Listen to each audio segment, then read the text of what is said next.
I think it's 10 o'clock, so we'll go ahead and get started. I see quite a few people are on. That's great. Welcome to the month of April State 4-H update Zoom call and Q&A. I'll record this again for those. It is being recorded, and then I'll get it posted to YouTube and share it out for those that aren't able to make it. I know there's a few.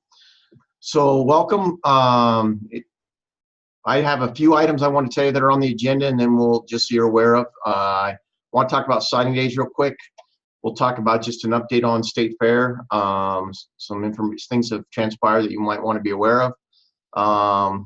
There is a couple other things from the university collectively, and it's actually a pretty small agenda from my standpoint, and so they'll have lots of time for Q&A as far as that goes.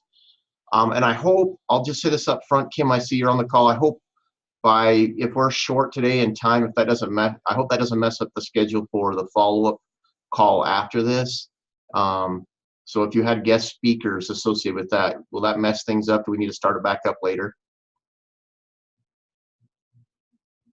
Got our roundtable people lined up, so I think we're good. Okay, I just didn't want to. I don't think this will be a long call from my perspective, unless we have lots of questions. I just don't want to mess things up based on what we communicated earlier. Great. Okay, so first up is just signing days. I just wanted to give you an update of what I know. I actually today had intended to have the recruiters, all of the recruiters from the UW admissions office were going to be on the call today until last night, when it's not their fault. But the president finally communicated back with the admissions office with their travel schedule later last night. So they are meeting this morning and early this afternoon to try and rearrange what all of their plans were for being where based on that schedule. The plan was that they thought they'd have that already from them and their schedules lined up so they could get on here and share and connect with, oh yeah, I'll be there and have a little Q&A with them. That's not going to happen. So one of two things will occur. It's up to you guys how you want to handle this. One is definitely I'll be sharing out those schedules from their travel schedules once they get them done. I told them I needed them concrete so that they know based on this conversation where they're going to be, so then where we can be with them and or other places at the same time based on when the schools all register. So I'll definitely be sharing that information with you when I get it. If you feel like we need to have another just kind of follow-up call as we get closer, it's just kind of a touch base, I don't know, the week before or something, it all starts happening. I'm happy to put that together with them as well. So if you have thoughts on that, post them in the chat box, or I don't want to waste your time, I don't want to waste their time, but if you think it's enough of an issue that you want to be able to have another touch base time call, I'm happy to try and pull that together. So along the same lines, the hats and everything came in. They're putting the packets together today and or the first part of next week, and we will start getting distributed out to all the counties, again, based on that travel schedule, which is another reason they've got to get that nailed down. Because they're going to, when I say they, the admissions office recruiters are going to bring the resources to those locations where they're planning to be at. So just to save on shipping costs. If they're not planning to be there, then they will use up the extension distribution system to get to you guys to help make sure you can be at those other locations, those other schools. The go-to place is still that website, that same page that's being updated both on their end and on our end. And a couple of you have noticed that you have local connections that are more reliable. Go figure. Local connections that are a little more reliable than some of the connections they've made. We've talked to different people, like the recruiters might have talked to the principal, and then the guidance counselor has had this plan for weeks or months even, and they haven't communicated with each other. So because of that, we've got a variety of those kind of little gaps that there's no real solution around. As long as those school districts aren't talking to each other and they're sharing information with the recruiters that aren't, back and forth, we're just going to have those gaps. I know a couple of you have run into those already. Megan was one of them. She had stuff lined out, and between I think it's a guidance counselor at one of the schools and the principal didn't communicate real well. So there's Christy, okay, thanks. Becky. I'm gonna have a hard time remembering to call you Becky Moody now, but I'll get over that. Okay. Thanks for posting that, Christy. It's in the chat box too of that the sign day page. As admissions gets any more information, they give it to Karen. Karen uploads it. If there's conflict, if you guys say, wait a minute, that's not the date I was told by so-and-so, then I try and forward that to admissions to try and bridge that gap and get stuff nailed down. Other questions around that's all I had really about signing days, unless you have specific questions. And you're all muted in case you're wondering.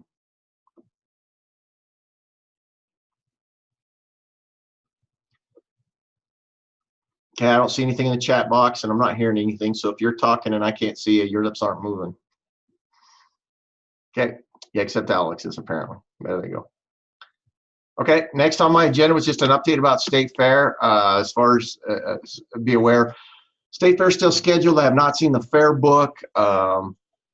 Nothing's really changed in terms of dates, and our obligations at State Fairs are the same. Just an informational piece as far as that goes. And I haven't seen anything go public, but it's out there. It's pretty clear that James Goodrich no longer is the director for the State Fair, for the Wyoming State Fair, as of, I think it was a week ago, might even be, yeah, about a week ago. So they will be naming or trying to identify and name an interim person to get through this year's State Fair. And a lot of this, it changed the entire dynamics when they created that board, just as a side note, because that position of the director is an at-will position now of a board rather than just a departmental position. So when that state statute changed in July, it entirely changed his role from being one that's ingrained in and hired and supervised directly like that way to being more at-will, if you want to call it that. So by statute, it's at the leisure of the new State Fair board. It's still the board's responsibility to make stuff happen, and so they're, in my opinion, crazy not to have a director of some sort, which is why they'll be naming an interim. I know that the intent is to put an advertisement together and to fill that position. That's the intent, at least from the board's perspective, long term. So stay tuned to that. But if you're running into communication issues directly at State Fair, they still have the staff on board there and are doing their best. I really don't know what they wouldn't know at this stage of the game unless it's really bad communication issues within their own office scenario. So as far as that goes, that's what I'm aware of. So Bonnie is still there? The body? Bonnie is there, Peggy's there, Vicky's there, Mark Maui's there. This is as of last week anyway. They were all there.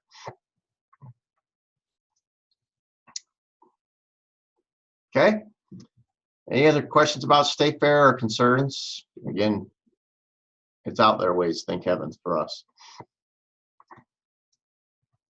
Great. Next on the list was just, I've been giving, unintentionally, I've been giving mixed messages on what to do to you all within the 4-H system around contracts and use agreements. So I wanted to, and processes associated with that at UW. So I wanted to come clean, clarify, whatever you want to call it related to that, in terms of the processes for that. And unfortunately, it's not pretty, is an answer, but all contracts, anything that requires a signature from a university person, or anything tied to the 4-H program for that matter that requires a signature for a contract or for a use agreement, either or, has to go through the university system, unfortunately. In my opinion, unfortunately, I should say. The process for that is to start with Ann Roberson. Everything is going to go through Ann Roberson right now. So give her a call, email her, whatever you need to. That's so where that would play out in your program is things like in 4-H it's usually around certificates of liability. Okay, where some school or a person or a company that has a facility that your 4-H club's meeting in, or the horse people are riding at, or shooting sports, doesn't matter what, has some sort of agreement of you use it on Mondays, Tuesdays, and Wednesdays, and turn on the lights and whatever else, and then here's who to contact to reserve it, whatever, some use agreement that they want a signature on so they're all on the same page, and or to get a certificate of liability, check some box that they're protected. Anything along those lines has to go through and first, and the reason why is the wonderful WildCloud system now takes that on as well too. So somebody has to load all those into WildCloud, which then triggers the system to go to risk management, over to legal, back to risk management to get that information back to you.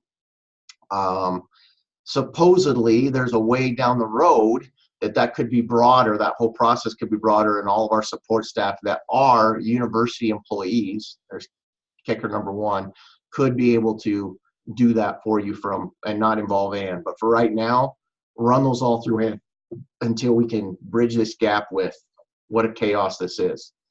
Second to that is, unfortunately, the way the university is handling this is they're treating them all like vendors.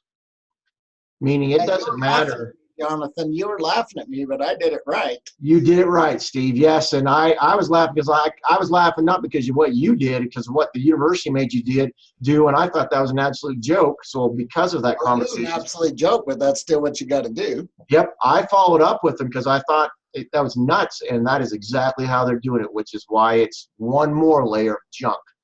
But bottom line is they have to fill out the vendor form. Again, that's why we run it all through Ann, to get in there, to get in their system, to then get you what you actually need.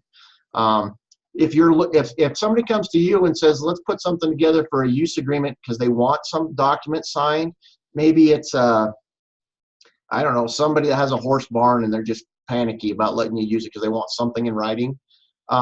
We have a template, a use agreement template that will be posted online. We've shared it out once before, but feel free to take and use that with them, have them sign it, and then we'll send it, run it through the same system back in through Ann. The best thing to do is, if it was me, is don't offer it unless somebody's looking for it, because you're just creating more paperwork for you. Now, that being said, the reality of all of this, and this is just tied to being a bureaucracy, is they all using the same. It's lawyers arguing to protect their silos, but they all are protected under the same government employment insurance pools. So that's why I think it's crazy. They can't all just look at each other and go, oh, you're part of the government too. Let's play nice. Go figure. But that's it. That's it. Run all contracts, use agreements, anything that needs a signature, again, through Ann Roberson. And now I'll take any other questions that might be goofy or related, or that I have confused people in the past on, to try and clear it up. And so it's not possible then to just have, like, okay, I'll own it. I couldn't call Steve Harrison and say, hey, can I have a copy of what you were provided? I can't work under the table that way. Nope, and that's the way we used to work prior to all of this junk playing out 2 years ago that really I've been trying to bridge the gap on because of the stupidity. But no, I used to be able to do that. They gave me one liability certificate for the whole university, and I just give them to you guys whenever you needed them, and everything was rosy. But now they want to know specifics, exactly from what time to who and what the university's committed to, because if something goes wrong, they want a piece of paper to say, you shouldn't have, or we did, or whatever. It's only been 3 months in getting it done for me. So good luck with all this. And my answer to, yeah, exactly, Steve, is please, if they're defining factors like with our partnerships, make a special note of that and harass. Tell Ann this has got to be pushed through so she can continue to relay to them the imperativeness of it. Otherwise, don't let it stop the work you're doing. This is one of those moments where I'm like, we have to ask for forgiveness then versus getting permission on the front end. But don't let it stop your work if your partners aren't stopping it. But I can believe that in some places they may require it before they'll even let you step foot on the grounds because of the bureaucracy. And if that's the case, you have limited options to move it to a different location or reschedule it or whatever else. Well, on my end, it was the actual school that slowed us down, not the university, if you can believe that. Their bureaucracy is just about as bad as the university, I found.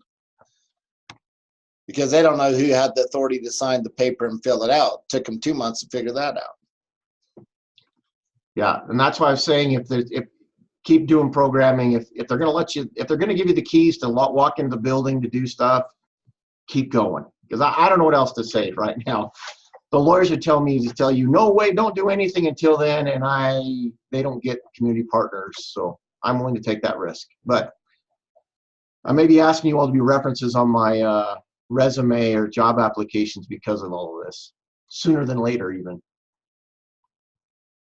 I don't know. I just want to give a kudos out to Ann, though. We've been working through one since last August, and she has really been on top of it and touching base with me and the attorneys and everything else. So she really knows what's in the queue, which is good to know. Great. Thanks, Christy. Tell her that every once in a while or something in an email too. It's always nice to know that people appreciate you when you're doing good work. Other questions about contracts or use agreements? Okay, I'm in my legal frame of mind, so I'm kicking on to the next one. Just as a reminder, this is related to trailers, vehicles, any type of thing that requires licensing, you know, a registration, some government type of registration or licensing, okay? That's a tangible item, like a trailer, a U-Haul, a horse trailer, a stock trailer, anything that requires, it's got to have a registration with your county government in some fashion, and or a license plate associated with it. Just a reminder that there really should only be one or the other applying here. It either should have a UW plate on it or it should have a county government plate on it. One or the other. For a long, long time, councils or livestock committees or whatever else have felt like they've been operating as their own little entities, and they get away with it, which is fine, but it's come to a head of where that we are trying to clean this up. This is one of those cleanup processes because they're either property of one or the other. Now, if you have vehicles or things that are in your county government entity and now are becoming problems for usage by you or your volunteers, it may be a time to think about switching those over to being university properties. And I'll just leave it at that because there's 1,000 different scenarios between county governments and the universities on pros and cons. It depends on what it is, who's using it. But what we're running into is some county governments are not allowing the use of the vehicles or the trailer or whatever else to be used by our university employees because they're not county employees, or volunteers because they're not county employees. And that's happened in about 4 counties. And it seems like every time there's an election of a new county clerk or commissioner or attorney or something, it sparks a new set of counties to do that. So the best scenario is to have that be part of the county fleet, the county government fleet, and however they operate their services with a use agreement as part of your 5-year MOU or however they want to handle that, and that's county by county, or to have it be a university vehicle, trailer, whatever else is part of that. And we can help you with the university process.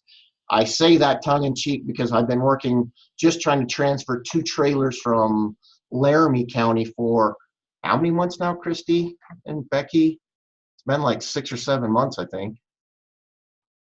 A long time. Only because it was, and the reason is because it was registered with the county government as like Laramie County 4-H or 4-H shooting sports.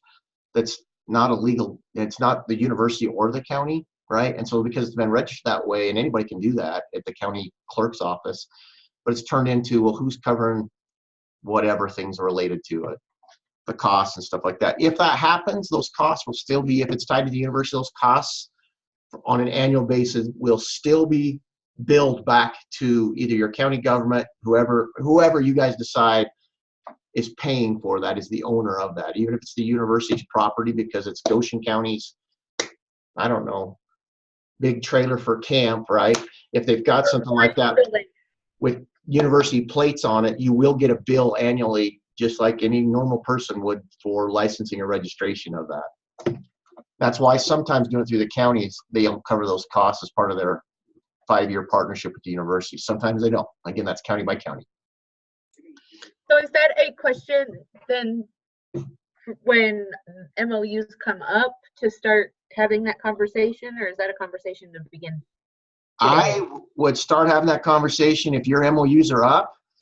not only have that conversation, start having that conversation with your county commissioners about those issues, if there are issues in your county, but in my personal opinion, those should be addressed in that MOU. And they get lumped under this vagueness of the MOU of handshake or been left out.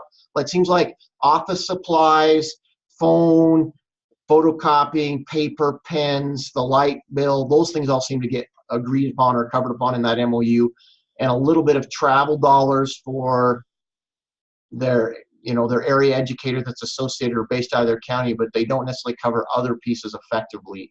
So I think it's a good thing to start talking about if it's an issue in your county there. But I also would suggest you have those conversations with your supervisors who right now don't exist for anybody, I guess. Except me, I've got one. So as those things start playing out, and the timing of this couldn't be worse for Kelly, at least, and the rest of administration right now, because if you're going to start bringing those things up now, it's just going to bog them down because there's just not enough people to talk about how to walk through those solutions. And I'm saying that because it's budget time. I don't know how many of you are on your 5-year cycle for your MOUs with county, but that timing could be added to it. But now is the time as part of that 5-year MOU, if it's that cycle for you to do that. Does that answer So that, Megan? Jonathan, if the county is covering our plates, what name are we supposed to have on the title then? Nothing. It should say, if the name on the title should just be Bighorn County. It's no different than the coroner's car if they've got one, the road and bridge cars if they've got one. It should be just that.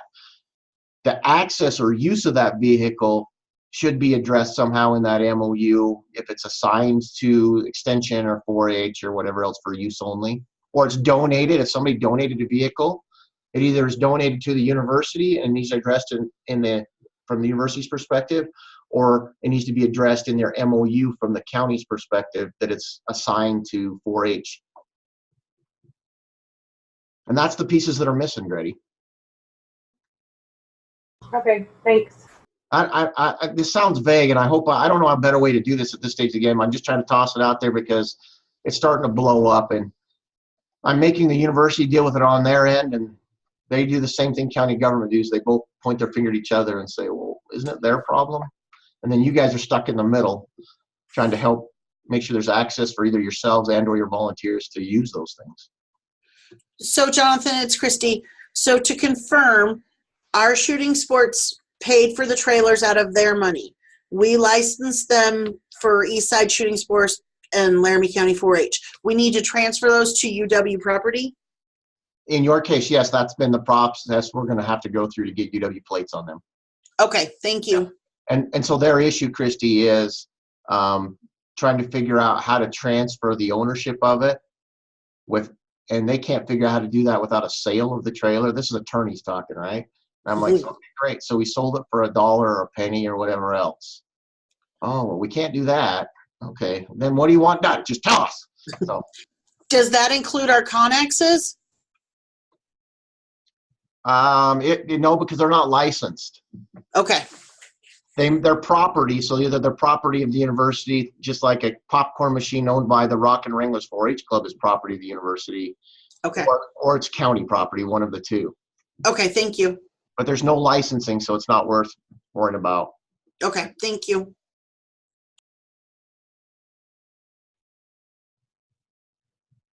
Other questions?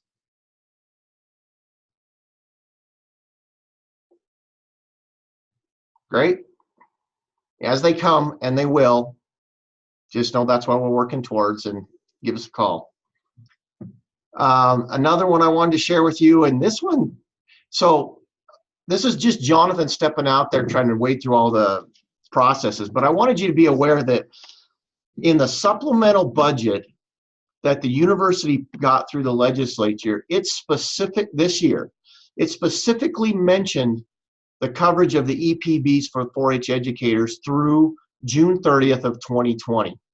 Specifically mentioned it and included funding support from the legislature to the university through the supplemental budget. Now, when I raised this question down the hall about, well, is this different? Is anything different? We don't have to worry about paying that, blah, blah, blah. Their answer was, oh, no, this is just carryover from last year's budget where they kicked the can down the road and it was a footnote and everything else.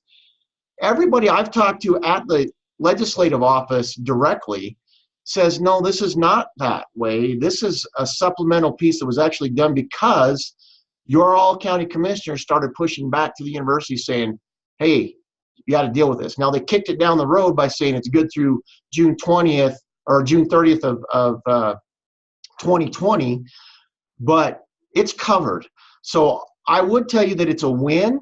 From my perspective, at least, it's a win that it's a starting win because at least it got addressed at a legislative level with university administration, if you want to call it that.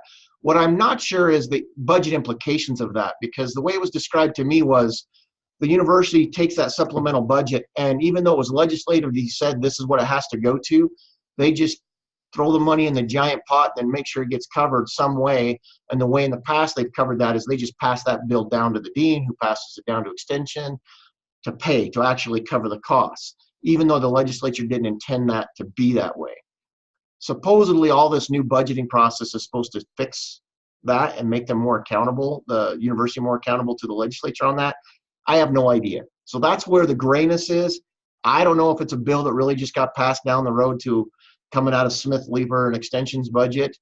And so we think we got to win, yay, we're covered, but really it's just, robbing Peter to pay Paul within our department. Or if indeed they're going to transfer more money. Nobody can give me that answer. But I wanted you to be aware, because I saw it as, if it truly plays out that way, then great. The message is starting to get heard out there from directly, not just individually, but collectively as a group from the legislature, from your county commissioners and legislators to the university, that this still is an issue and needs to be addressed. That doesn't mean that come July 1st of 2020, or that legislative session prior to, which would be next, February of 19 or February of 2020, they're still dealing with these issues. But right now, that dollar amount is being covered by the state government, not your county government, through June 30th, 2020. Questions? So does that mean if we don't get it by June 30th of 2020, then we all walk, right? July 1st. Oh, yeah. Oh, yeah. Yeah, there you go. Keep picketing campaign. Is that what you're talking about? T-shirts, hell no, we won't go, or whatever type of things. Or, no county fair. Yeah, there you go. The clover won't exist. Yeah, I do. But that's all sarcasm from my standpoint, just say it, because I just want to be clear on that. No, I don't think that's what's coming, Megan, but. And here I was working on all my chants.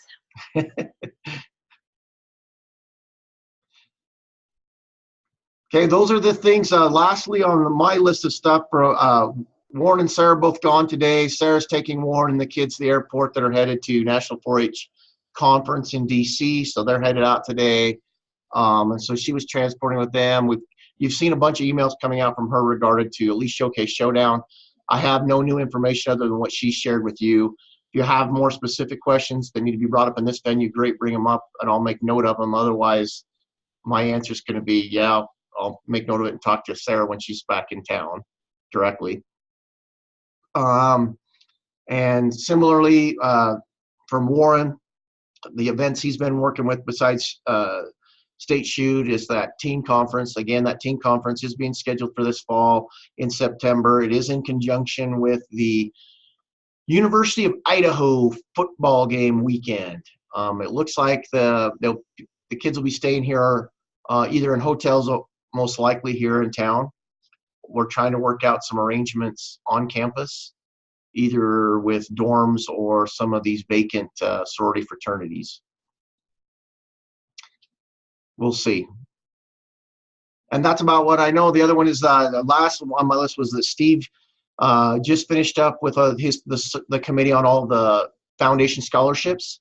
So an email or a communication letter was either going out, and Karen, you need to correct me since you're on the call too, if they went out today or yesterday to the actual kids. The letters to the youth went out yesterday, and then Steve will send out an email on Monday, give the kids a chance to get their letters first. Yep. So they were sent the letters, and we just want to give them a chance to find out, so they're not finding out third hand whether they did or didn't get a scholarship from you or some news release or something else from a neighboring town. Okay. So those are all out, are going out this weekend. And on Monday or Tuesday, you should see a list of everybody that got everything involving kids from all over. Thanks. There was a big number of applicants it took us a little while longer than normal to get them all evaluated because of that, which is great to see. And the number of scholarships and amount of money given out through the State 4-H Foundation and in partnership with you all from some county scholarships too continues to grow. So that's awesome for helping kids consider their technical school or their college opportunities. That's all I got. Oh, wait, sorry, I forgot. One more. We're doing interviews for the Uinta County position the second time around here on the 16th, 15th, something like that. So, and if we get somebody hired out of that, we will be full. Now I'm done. I might add on interviews. Can I add something, Jonathan? Doesn't have to do with that, but about Dean Search. So I would encourage you to, it's open to everyone to listen to those Wyocasts for the deans. Carrie Casper sent an email out, and I see that it was recorded, so you can go back and watch the one that was this week and then give your input through that survey that she did. And then there's one next week and the following week. So I would definitely encourage you to listen in on those. They're about not quite an hour, I think each Thursday for the next 2 weeks. So highly encourage you to and ask questions. That's your opportunity to ask questions of that. So, yes. And those surveys too, Amber, correct me if I'm wrong, those surveys are each week tied to each Wildcast. So there's 3 separate surveys, one for each candidate. Yes, so don't wait for one survey at the end to try and pick or choose. It's strengths and weaknesses week to week. So if you go watch that Wildcast, and the link that Carrie sent out is only tied to Dr. Pasco that was this week. Yes, highly encourage you to go ask questions. This is really our opportunity to make that happen. I mean, as a whole. So please go watch them. I think she's flying around the state today. So that's the other thing. If you have, if she's in what, I think they fly to Casper and then Sheridan, who are close to those areas and want to go visit, those times are also open to go visit them and meet them in person of those. So I guess maybe I should, I think they're open because we got an invite from the rest of them. So yeah, please go if you have that, if that is an opportunity that you can take. So do that. That's all I got. Thanks, Amber, and thanks for serving on that committee on behalf of us. Keep asking those hard questions about extension and 4-H. We're almost there. Yeah, but it's pretty critical. I got to have lunch with the candidate yesterday, and it was pretty critical to raise the words 4-H and what's your take on them all, and how do you view the program and things like that. And if they're not hearing the questions, so whoever it was that posted the question on the Wyocast this last on Thursday or Wednesday, thank you. That was the only time the words 4-H got mentioned. Yeah, it was. We're on that one anyway. So. Other questions or other topics you want to bring up? Mine is on, I just have, because I'm stupid on, like, branding, logos. What the heck are we supposed to be doing with this right now? From the university's perspective, is that what you're talking? Well, so here's where I'm at. We recently purchased a new county vehicle. Part of what our agreement with our funders is that we would include their image, the funder's image, on my new vehicle, as well as some sort of 4-H specific logo. Am I allowed? Can I just do the clover, or am I tied to University of Wyoming, College of Natural Resources? Do I have to include all that? Right. Good question. So the answers are, it just depends on the situation because of the agreement. right? So a lot of it depends on what the donor, in this case, wanted, required, whatever else. Now, in the context of we want something else on there tied to the 4-H program, my answer is you can decide to stick the clover on there, no problem, on your own, because there's no document signed related to that. If we go outside of that to expand it to extension or the university's cowboy, whatever stuff, we have to get more approval. And the more approval goes farther up depending on the broader spectrum of it. If you want to take advantage of merging those together, we can. So for example, putting a logo that says the world needs more cowboys with the clover on it, I'm pretty stinking positive we'll go through that fast with institutional marketing as permission. If you want to say the world needs great little kids riding horses in play of that or something, they would want to look at it to evaluate where it maxes their branding plan. If you're just trying to put extension on it, that's just Kelly saying, great, here's the logo to use, but it would be the extension logo with the 4-H clover as approved by the university. We can't just start. So for example, we don't have permission now technically to do much with the logo that we created 2 years ago with the clover in the middle of the 4-H thing that I think Sarah brought us all as we voted as a team. We really don't have permission to use that much without having permission from Kelly, in essence, who has to then say, well, we're doing it anyway.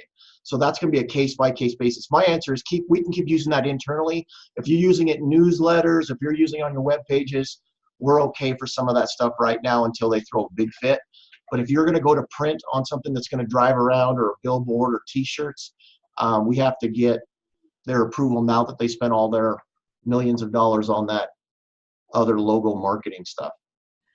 So then it really would be like and I'm just stupid. Again, I haven't read all my notes on this, but so for us to use that font with the clover, it would have to say the world needs more cowboys, 4-H clover.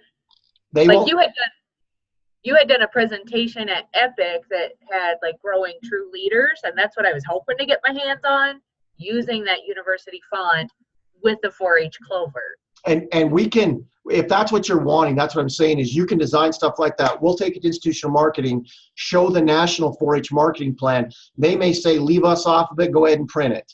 They may say, nope, add us to it and we're okay with it added this way. But they have to make that call when it comes to those merging. If you leave them off of it entirely and put the 4-H clover with grow new leaders or grow, whatever, and have nothing to tie with the university, we can do that without their permission. You can put the clover as big as you want on anything you want like that without asking the university's okay. It's when we start playing with slogans or additional pieces to it, to the picture, the graphics, that then it starts going uphill. So what's your preference on that, Jonathan? I guess head clover, what's your preference? My preference is always putting the green clover on all the stuff we do. And that's the only branding piece that we own. After that, the Grow True Leader, the world needs more cowboys, kids are cool, Goshen County 4-H, whatever, all those things then are opportunities that we can kind of one-on-one work our way through depending on what it is. But as soon as you start trying to bridge those gaps of other marketing components, we just need to be on the same page. And I can handle all things 4-H. It's when you start mixing them with university stuff or anything else like that that we have issues. If you use the Grow Leaders campaign, 4-H Grows Here, I'm telling you right now, have at it. Even though we didn't pay into that marketing campaign, we can do whatever we want with our dollars. So if you want to use 4-H Grows Here and that marketing campaign, we can get you those logos to print on there with no problem because there's no tie to the university on any of those. I personally like tie the university to it, Right. simply as a way to show that we're a university program, a statewide university program, not Megan's program, Terry's program, Gretty's program, Sarah's program.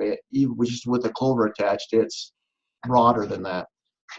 But again, different venues of print, media and publications and things like that open the door to the target audience and what you're trying to accomplish and some flexibility with that. Am I helping you, Meg? If you want to, if you want Call to, you in a bit. if you want a blessing or approval on something specific, shoot it to me and say, can I print this on this van? And I can say yes or no, or we need to run farther up the chain. And I don't want to be too big of a Clover cop, don't get me, but we were fine until they got this university marketing campaign this time around. Right, because I guess I'm with you. I understand. I guess I agree. I don't want it to just look like a Goshen County 4-H vehicle, even though that's what it is. The university has provided nothing to it. Yeah, I don't know. I'll call you later. And if that's the case, I have no problem with the big Clover that says Goshen County on it. I have no problem with that. It's when we start putting on the university's going to care if you're trying to take advantage or play off of that, and they'll work with us a little bit. Okay. How and what that looks like is a debate, and I think that's where we're at with the WAE effort, as an example. Okay. But then in terms of even just on letterhead, they have the new logo. Do we have to use that as well? Yeah, the university's company line answers, yeah, we're part of the university team. Here's the documents. Here's what your signature lines are supposed to look like and not look like.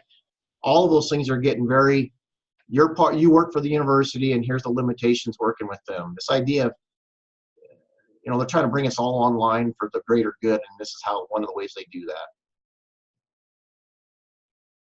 The ability to be creative on our own doesn't get to be in print, it seems like, very often anymore.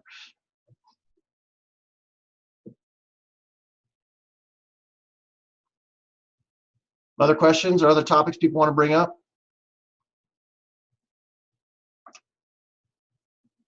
Kelly Chichester, I just want to let you know I have done some more follow-up homework after our conversation on YQA, and we can chit-chat some other time too, more about that and about possibilities. And I think there's more possibilities than I originally thought we might be able to accomplish, okay? Sounds good. I've been doing some stuff on my end too, so. Good.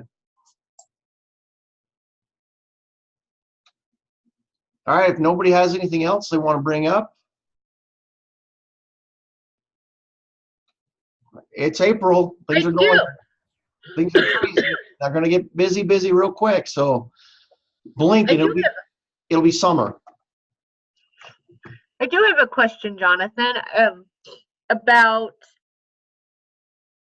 I had emailed you a while back about everyone having access to or usability of a form stack. And I'm not intelligent enough to understand what that looks like, if every county could have their own form stack subscription. I don't even know how this works. I heard, which I never even imagined to do, that I could contact Karen Allison and she would put one together for me as well.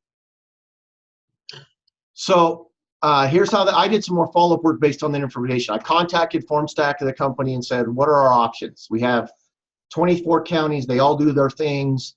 And the first conversation they asked is, well, what are they doing? What is it everybody needs? What's the need being addressed? Is it registration materials, or is it survey, or a little bit of both? And needless to say, as a company, they are trying to make a profit. So they put a package deal together for me that said we can offer every county the equivalent of what we're doing right now as an individual for about $15,000 to $20,000 a year for everybody. And it may just depends on the number of licenses out there. So that's not cost effective. The university, I don't have that in my budget, and Extension doesn't have their budget, so that kind of killed it in terms of FormStack itself. If anybody wants to go create their own account and pay their annual fee, which is what we're doing in the State 4-H office, we can. You can. Feel free, and then you can do whatever you want for using it. Right now in our office, we've had for, I don't know how many years now, 4 or 5 years at least, been using FormStack as a way to bridge that gap when the Adobe product we were using went away. So we can have, as part of that subscription, up to 100 surveys. And we've maxed that number for about the last year and a half. So we have the ability to build stuff for counties. The problem is we don't have, we have to up our subscription, and it's going to be, and we don't have the money for it right now as far as that goes. And so the fear turns into, what are we building for who to get what done? If it's tied to some statewide programming, all of our statewide programs are done that way. Anything out of our office, we're using that way. So we work with all the registration materials for like horse camp, even some of the stuff that we're with our state specialist partners in the other departments. We use it a lot for surveys, like that's what we use for the surveys to send out for evaluations. There are other tools that can be used the same way, and I think that's the topic of the call right after this, is ways to do that through other things, either through Google Docs, Google Forms, SurveyMonkey. The university does have two things that they support. One of them is called UW Survey Tool, which is a precursor to, it's what they've used for a while, and it's kind of like SurveyMonkey.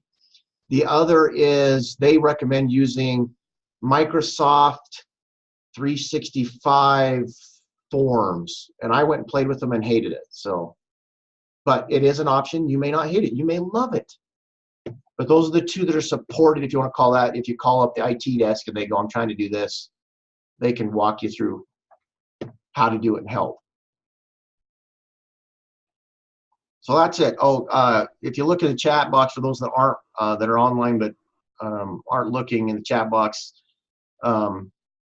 Karen posted it's costing us $100 a year. I think it's more than. Is that only a year, Karen, for what we're doing right now? I thought it was more than that. Okay. So $100 a year gets you 100 surveys, and then X number of responses to them. So it may be worth it to you.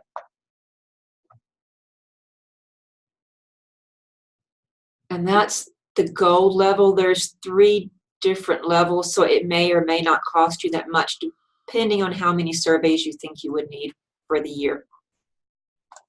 Yeah, the kicker for me was we saved some surveys that we only use like once a year, so we put it in the archive, and it counts against our hundreds. So if you use a survey once a year, but it's in your list, and you just bring it back and bring it back. I don't know, that might be something you guys want to do as a multi-county thing, saying, look, I only use 6 or 8 or 10, and you only use 6, 8 or 10 that you can combine and get a subscription. There's an access issue. We all use the same username and password for 5 of us right now in our office to create and manage those forms. So there is a degree of trust of who's going in and playing with which one, and whoops, I deleted it and it's gone. So. Well, thank you for researching this. Fascinating. Yeah, we did the same thing. There was another one people were asking about. It wasn't FormStack. I can't remember what it was off the top of my head. Oh, I'm in the middle of it. That's why I was thinking about it. It's there's a couple software companies out there that create like marketing packages, but at the same time on the back end they do things like monitor livestock, or not livestock, racehorse auctions. Like a few of your counties got some commissioners tags, so we started investigating how that would work. Some of you have done Facebook auctions, so that's fine if you're using Facebook and are savvy, but how do you track the money and who does all that, and is there a way to pay online, all that stuff. So we were trying to build some capacity around what options are there, and is there a way to get a package deal, and we're in the middle of that. It's not as optimistic as I thought, but I do have some solutions that we'll share for anybody. If you ever have to do an auction again, like Jim, I think you had to do one this year, we have an easier way now for you, the foundation, anybody to do that, and it's through WordPress, and it's a simple plug-in, and it's ridiculous that we didn't all know it was that simple before. So, but that plug-in, Jim, is for auctioning an item off, not for ticket raffles. Jonathan, I have a question. Yeah. Looking at what Dr. Staten has proposed as far as us losing a beef specialist and a livestock specialist, is Dr. Day fairly confident that those are going to be replaced, and so that we'll still have some of that support out in the state? Because those of us that rely heavily, especially on Dr. Paisley, you know, if he's moving to a more of an administrative role, you know, are we confident that that's going to happen and we'll get that support still within the state? Or can we make, you know, conversations so that we know that they know that we're in need of that support? Yeah, those are great questions. Two things that stuck out in my mind. One is, yeah, they're aware because Dr. Paisley and the rest of them, when they accept these positions, all shared those same concerns. And if you notice in Dr. Staten's response, all of them have a backfilled AP position associated with it. So they are going to be filling positions, if you want to call it that, associated with that. How that looks, they're AP positions. So that's very different than some of them being on that faculty tenure track, like Dr. Paisley as an example was, or I think the other one was, that sticks out in my mind was Dr. Ritten, Mark Ritten's position. So they are backfilling those with some APs, which means they're getting some positions back out of it, but they are at the AP level, which could be debated. So I don't know. I haven't talked to Dr. Day directly about that, but I do know that was the first I'd heard or knew anything about the same email. We all got it at the same time, and we went, oh, we all have a new boss, and here's all these interim people. And so I'm still sorting through that, what the outcome of those conversations as well. I've had a couple of them with people like with Scott Lake, a brief one with Steve Paisley yesterday. But the answer is, the feeling is very optimistic that they're going to be able to cover, in the animal science department at least, some of those loads, which is fine. Now I'll share my fear. My fear is, again, that will be at the expense of extension. If they're not increasing budgets anywhere, but they're giving new people assignments and backfilling those positions from some pot of money, if they're not going to give that from farther up the chain, then it's coming out of some pot. And if they're giving them an extension assignment, I guarantee they're using more extension dollars to fill more positions on campus than they are. And that was a very evident question that was shared yesterday by Brian Sabady and Mary Louise, too, of the need, and a couple of the researchers, too, that were in the meeting with the dean candidate yesterday, that's a high need. So at least I know those conversations are happening. I did stick my foot in my mouth in front of that group yesterday and say I thought it was at the expense, that the campus was at the expense of extension dollars being used in the field. In that setting, I don't think it was too bad, but I'm sure if the word gets around, Jonathan's going to have a label of anti-campus, which I am. So, And I think I don't know a whole lot, but like the Joint Ag Committee, and they're going to start looking into some of that and those research dollars and extension dollars and things. I think in August they meet in Laramie to look at some of those things, if I'm right. Yeah, Kelly, you're right, Amber. The Interim Ag Committee from the legislature, it's one of their agenda items for their summer meeting is about extension. I think it's in the context of becoming a tier 1 college. What does that look like, and what would that look like from extension from their perspective?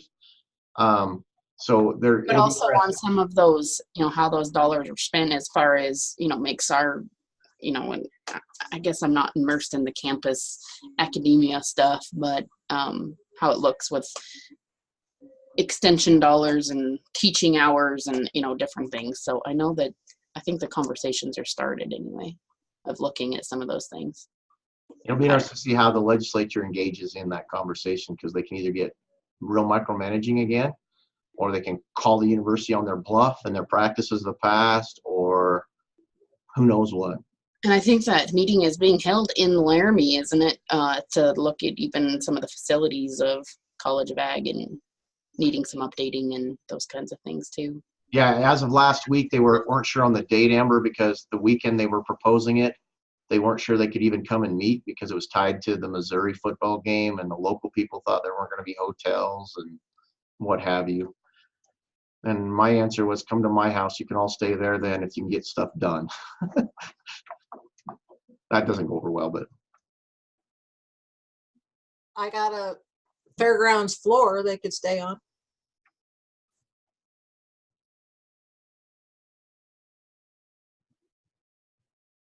Other issues or questions?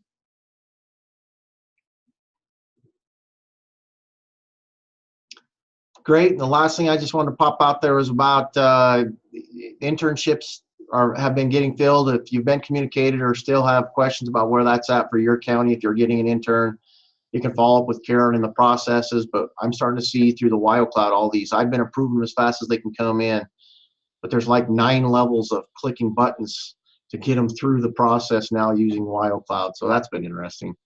But some of you are already in the screening process where the applicants have actually accepted and are working through those paperwork processes.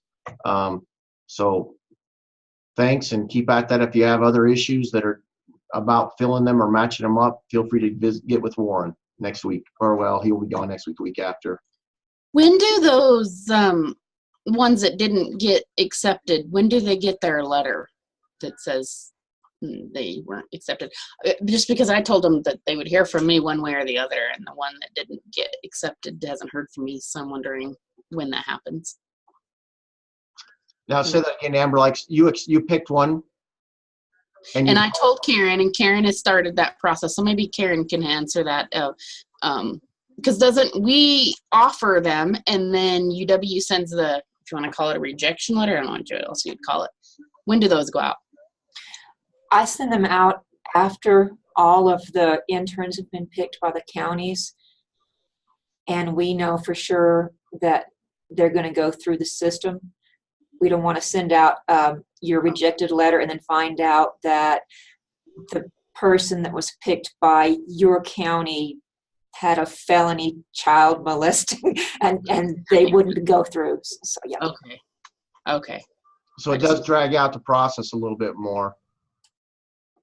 If you want to know, if you have like a candidate or you're talking to interns that you didn't pick, it's okay to tell them, as far as that goes on your end, that they weren't selected, so they could start making contact with their second. There's no legal issues there from that standpoint. And then just for those that are not watching the chat box, Karen, I keep reading your name, Karen. I want to call you Allison. Karen posted, we still need Laramie counties and the Wind River Reservation interns. So if you haven't identified those or made contacts, get with Karen. All right, thanks everybody. Have a great weekend. Here, it acts like it's summer for a few more days, and then I see we're gonna get some more snow. And then that should make the green grass turn green, and clearly that makes the Pokes win. So life is good. Hey, but don't close us out, Jonathan, because we are correct next week talking about, with our association, talking all about how we do registrations, since unless you all have access to FormStack and didn't tell me. So Megan, do I turn the time over to Kim or you? No, I'm taking it. I was Good. told Go. I have to take care of the rest. So how do you do registrations online? That's my question. Are you still like me, where we make people call into the office or email into the office to get a head count for things, or do you do something cooler and better? And Emily, when I asked her to share about Google Forms, she got all excited and she's all ready. So I'm supposed to turn it over to her first. Hi everybody. So we're like going down the road right now. We had a meeting earlier, but we're here and we're going to share about Google Forms. So it's something that I used in my previous job, and I had to go to I had to get some training on it, and we were expected to use it. And so I'm really comfortable with that. So if you have a Google account, which a lot of people do, Forms is just part of it. It's one of the things, if you want to do something new on the left-hand side, sometimes you may have to click show more.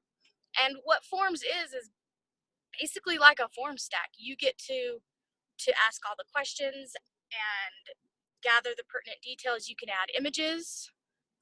You get to decide what their choices are, if they can select more than one. You can also really make it intuitive. So if you're asking what species they're bringing, and if they click sheep, then it'll pop you into a different field and you can answer the sheep questions. Whereas if you answered a chicken, it'll pop you into the chicken questions. And so that is a really handy thing. And it also talks to Google's, basically their Excel. It's Google spreadsheets. I think it's Google Sheets. So once you receive all of that data, you can just pop it right into a spreadsheet and look at it that way. It's live, so as you're receiving responses, you get those. So anyways, I really like it. So I use it for getting feedback from leader trainings. I'll send it out to people who came to that.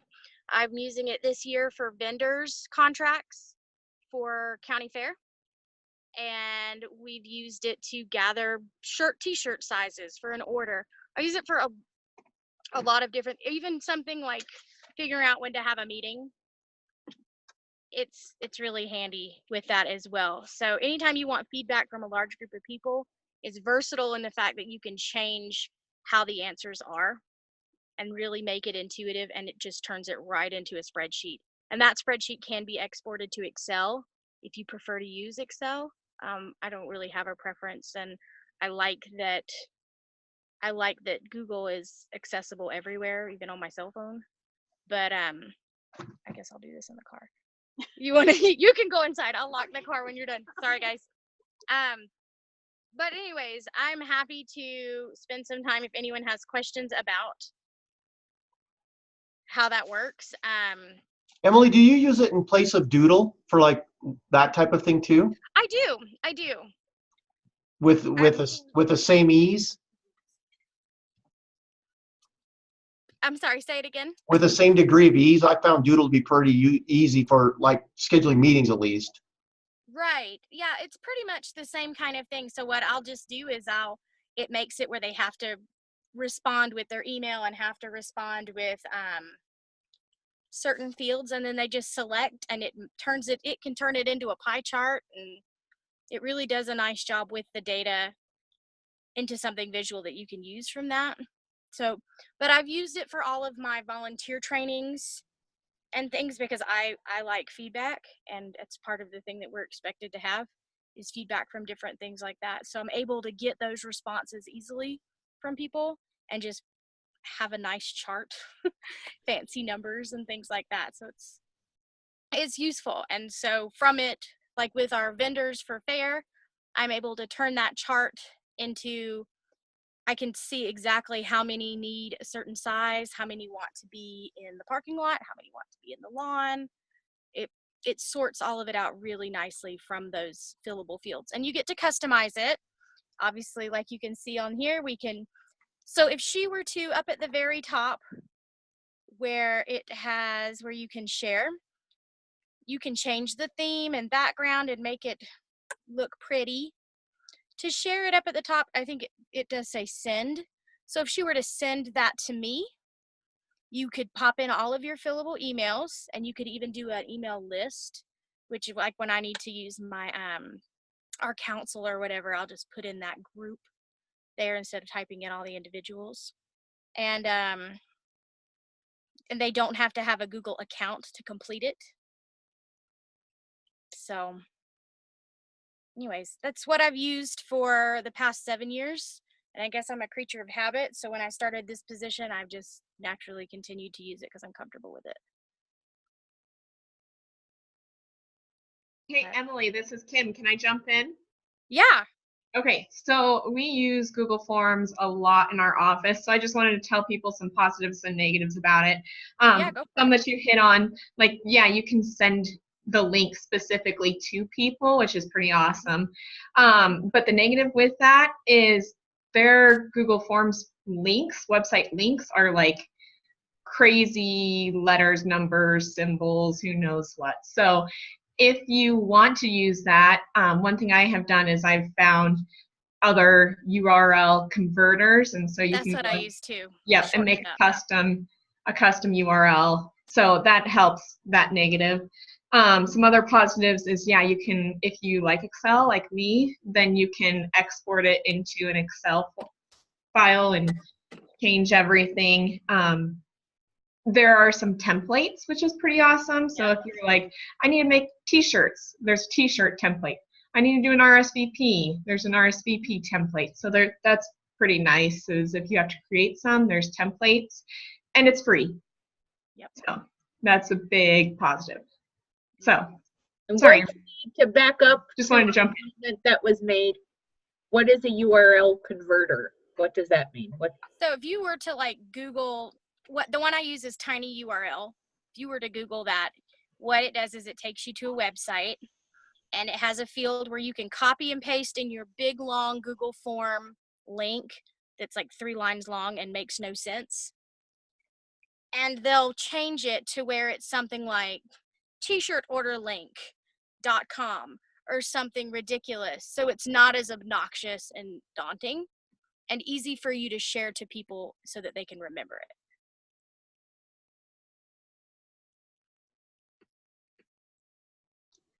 Megan, there's quite a few of them out there. Actually, Google has one themselves. Oh, Yep. There's you quite often you'll see in our office. I use only because of that. I use Bitly, yeah, I've used Bitly. which is another one. So if you see some of those URLs that are shrunk down on like posters for Bitly, you could take any form stack one. Yeah, see that one she's shown there is crazy long. Yep, there you go. You can go to TinyURL, you can go to Bitly, Zamzar. There's 4 or 5 of them out there, and it doesn't matter which one you use, but in essence, it shrinks it down from slash something, slash something, slash something, slash something to only a couple slashes or less than 1 slash. So this is an example, just showing everybody. This is our Google form and the crazy, and then you can make it into your own tiny.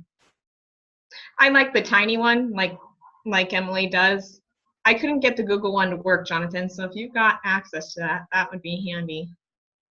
I've got here where you can shorten it, but it's still like Weird. Yeah. No, I actually think TinyURL is probably the best customizing one too. Mm-hmm. Bitly doesn't allow you to do that. It just has an algorithm that does it, and Zamzar doesn't either. They just have algorithms. And they're all free, or you have to pay a subscription, or by month, or what? Free.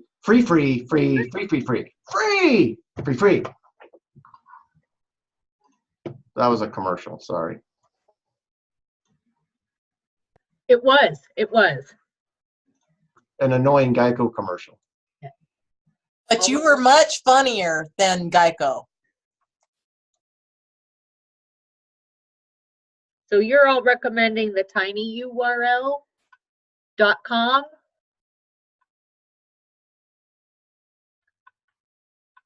That's what I heard. Okay, Yes. thank you. That's all I had. Sorry, Emily. So, Where'd Emily go? Megan, I'm here, sorry. I've got a question for all of you then collectively. This is an issue, right? I mean, this becomes how do we get support around any software program in particular? And usually the university's answer is call IT on those ones. But if they're not working for us, then we have to figure out how to support ourselves. My question to you is this a critical point where we say, look, we're all going to get on Google Forms so that I can start figuring out how to get us training and support. I can make it try and push our support staff people through collectively through Escape or whatever else to receive more training on it. We put together some plans on helping our support staff and us all on using it. Do we feel like that's where we're at, or and we want to ride down that path? Because we also paralyze ourselves when we go, maybe there's something better, and then we don't do anything, and then wonder why we struggle. I'm just tossing that out there. No, you're absolutely right. That's a lot of the reason why we were hoping, well, I was hoping selfishly, because I know other people are using other methods as well. It's not just Google Forms too. I know other people, that's my question. What else are people using that's out there? That's my question. What are people using so we can figure out which one to wrap our brain around to support everybody? I mean, I've seen people use like SurveyMonkey and Doodle and things like that, but I personally, because there's no ads, you can customize it the way you want, and it's really fluid and web-based. I really just really like the Google Suite. And you know, with my previous work, I mean, they did all the training. Like I have the Google Certified Educator license, which is apparently a thing. But I mean, they really pushed that with us, and they provided all the training. People came in, and it's that whole suite is capable of doing a lot and is able to kind of communicate with each other. And I don't know, I think it was mostly just because I was most comfortable with using that. That's why I've stuck with it. But Works really well. And the kids, our whole school system uses it. So when I'm using it with the kids, they're used to using it because that's what they have to use at school. So they're very fluid and comfortable with it as well. So that's another positive here. I'm not sure if other school districts use that, but if you can kind of use a similar method than what they're using and parents are used to and kids, it streamlines it a little bit because it's in a similar method, I guess. So. But if anybody has any specific questions about how to use it, be happy to help. Stacy also says she uses Google in the chat box. I'll show you one that that came highly recommended to me that I did try. And then you'll be able to quickly identify why I gave up on it. So this Jot form, which would be similar to like a form stack, I was told. And believe it or not, I really did make things in it. But it hasn't saved any of them. So that was a no for me, but it was a lot of what you guys are saying is customizable, and it came up with a really easy link. They had templates already available, and all of the responses were allegedly collected in there, but I never saw them. So that was a big fat fail for me. But I tried, and I was proud of myself. A for effort, trying something new. That's exactly what I felt. Is so close, but so far away. Well, and if you're just like struggling in the surf, trying to figure out how to use something that's like an uphill, if you don't have any guidance on it, you're just kind of muddling through it. It's easy to throw in the towel than to use that grit. That's right. Hey, Stacy, talk about, I've never done this either, using 4-H Online for registrations. And it can work if you want to take credit card payments, but you don't like it. Talk about this, because I've never done that either.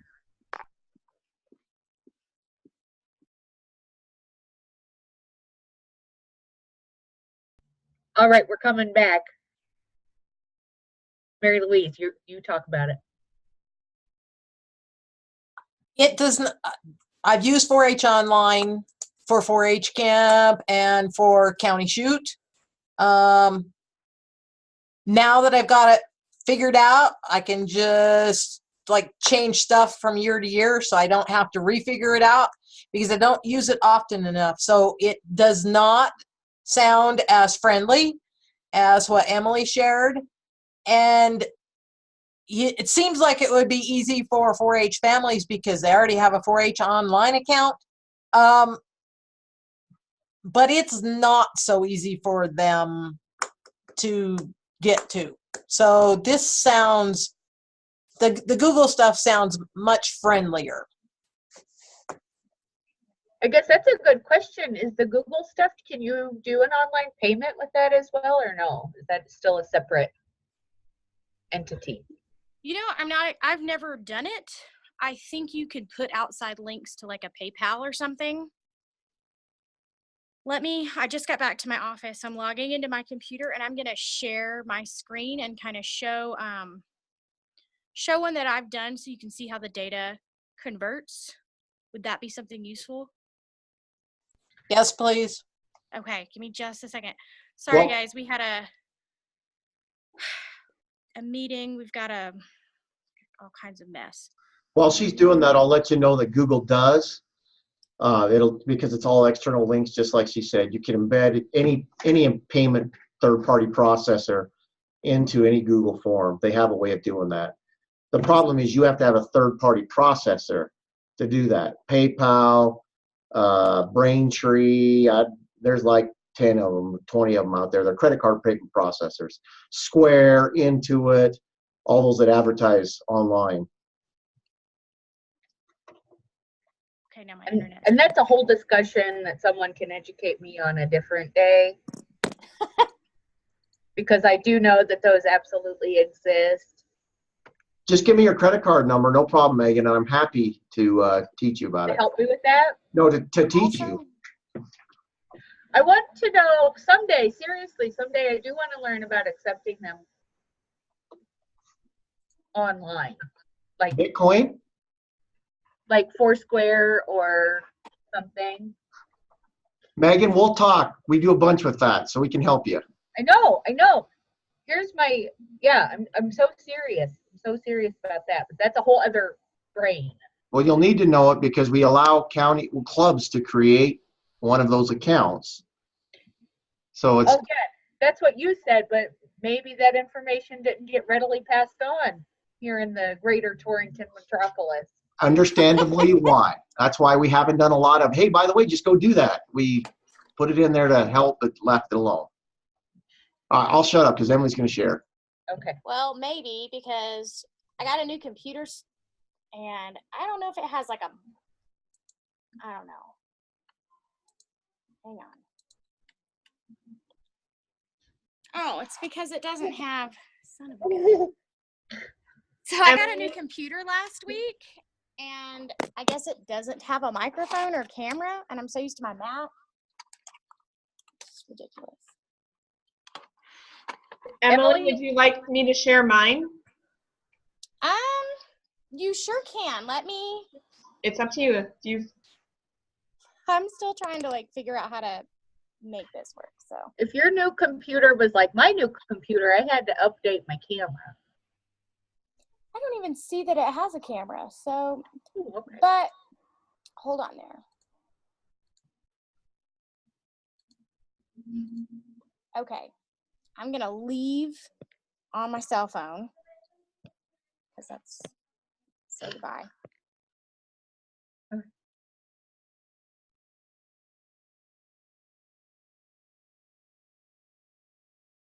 Kim, are you sharing yours? Yeah, can you even show, did you guys show like how you get there? What is it called? Google Suite? Google Forms. I Googled Google Forms. And you just have to Google it because it doesn't pop up on my Google stuff when I open it. So Okay. there's a couple different things. So if you want to go, so here's the main Google page. Sorry, my stuff's in the way. And right up here is where all my apps are. But Google Forms isn't there. So that's the tricky part is if you want Google Forms, you have to Google Forms. And then you can get into it. And that's the website that Megan showed. So go to Google Forms. So that's what I was talking about with the templates, is there is all sorts of different templates. So now I'm going to go to this one. So we have a summer day camp where we register about 100 kids every year. So you can customize it for whatever you want it to look like, and then add different sections. If you require an email address, and all sorts of, so yeah, there's different sections that you can make into it. So then when you get the responses, this is probably what Emily was going to show. So it comes up as a summary. So you can see as a summary, I wanted to know ages. So that's a cool pie chart that it came up with. Different sessions. So yeah, it's got, this one's weird. I don't know why I did that. But you can also look at them individually. Go back to the summary. And that was auto-populated, like the pie chart was completed and Yeah. just based on the questions you asked. Yeah. So even if you didn't really care to know that, it was still going to happen. Yeah, it still summarizes them all, which I don't know why it does a pie chart for their name, but yet for their address, it gives me the individual ones. Yeah, it's goofy. So, yeah, then when you go into individual, you can look at the registrations individually. But then you can also export it to an Excel or Google Sheets. And so that's what I've done here. And so I then can take the information and move it around to my Excel likings. Emily, did you get yours to where you want to see it?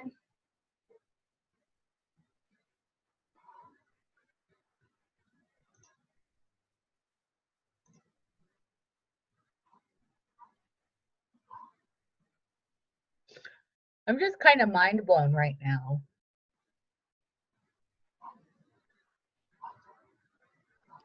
This is why Google will overtake the world. Mm-hmm.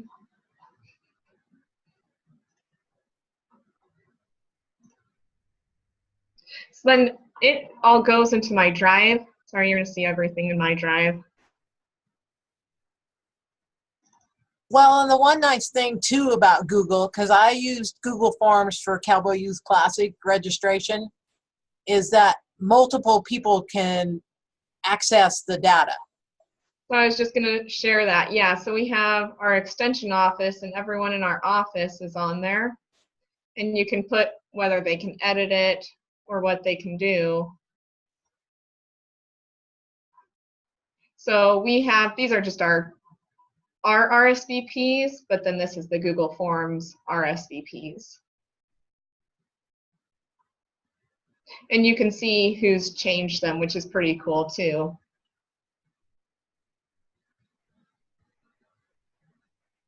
Yeah, I like being able to look at the editing history. Mm-hmm. That's really helpful. I'm not going to be able to share my screen today, but whatever you're doing is what you've got going on is exactly what I was going to show. Sorry, Emily. If you No, have, it's here, tell me if you want me to go somewhere. No, what you're doing is exactly what I was going to show everybody. Yeah, it's kind of ridiculous. Now my laptop won't.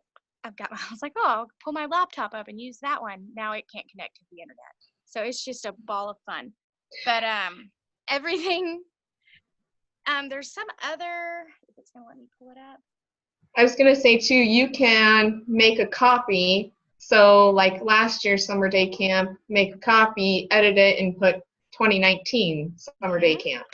Yep. So that's pretty cool, is you don't have to redo it. No, not at all. You guys, I have, where'd all this stuff come from? I have so much stuff in here. In the Google Drive, I didn't even know that this existed. It's probably stuff that I've shared with you that was waiting on you to look at. Ooh, a breeder's fair. A breeder's stole that. feeders. Yeah. Look, here's this chicken life cycle thing from Emily. Oh my gosh. You're welcome.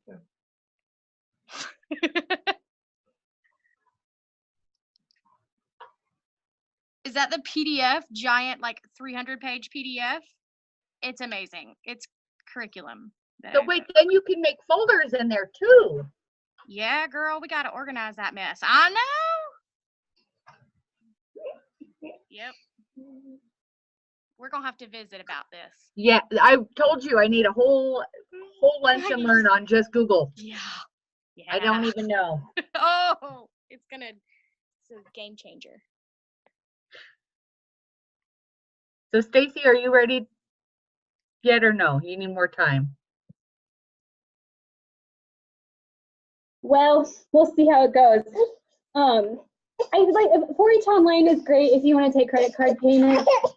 But it's really hard for people to wrap their brain around getting to where you have to register. So you spend a lot of time teaching them or doing it for them, basically.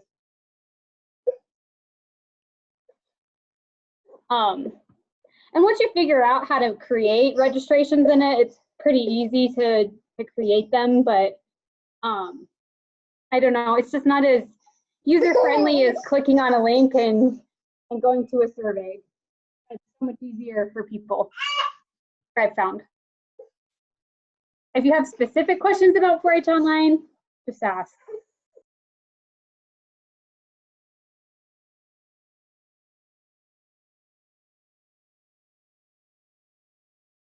So is the point of these roundtable or this today is just to kind of show us, and then are we going to like decide on a state that this is something we want to like embrace and training and secretaries trained on, or kind of where are we going with this, I guess is my question.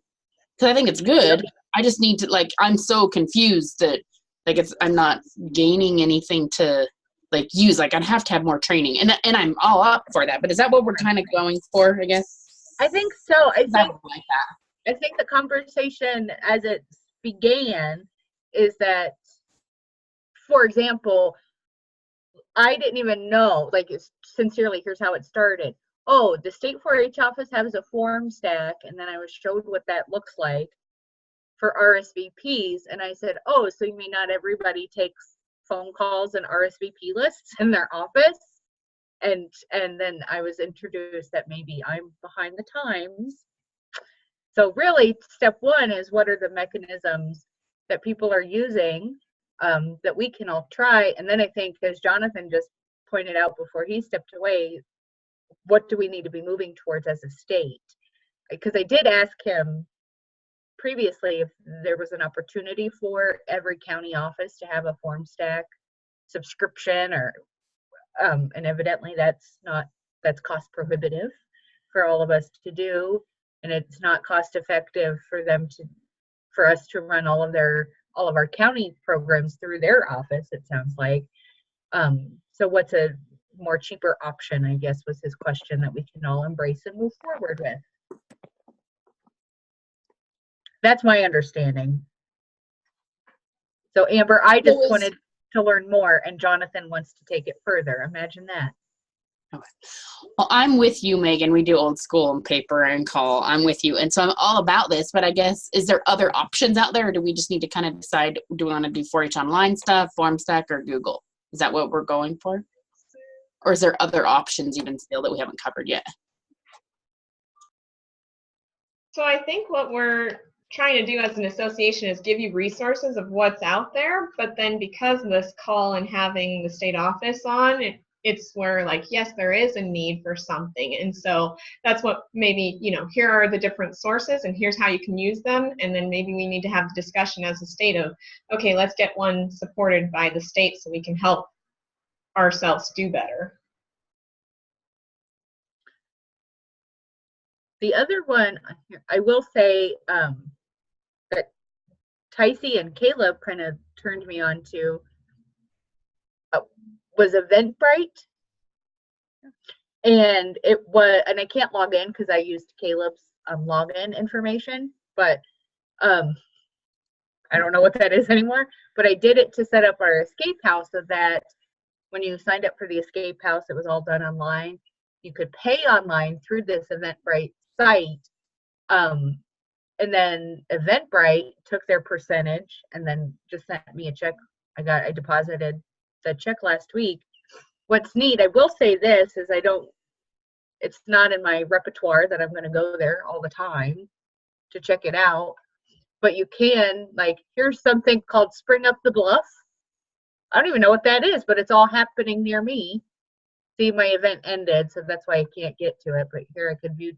Oh, there it is. There's my little site. So Amber, Emily, I did make that top piece in Canva. Nice. Thank you. Thank you. Right. Okay. So that was that. And then, like, I got to type that whole description all by myself. These were their predetermined frequently asked questions there. And then I tagged it in things to do in Torrington and game. And then it had each of our, you could go up here, there was a bar for tickets, and I could go in there and, like, see the tickets. So each ticket represented a group of people that could come in and purchase their ticket. And so it would show info. This ticket serves as admission for up to 8 individuals to escape from Clover High on Friday at this time. And I could set, what was great is for our 9 o'clock time zones, I closed those out at 7 o'clock because I didn't want to wait that long. I didn't want to wait till 8:55 to decide that we were closed. So it's very slick for someone stupid like me from a develop it perspective. And they do keep a little percentage of the cost, but not, I mean, it was money well spent in my life.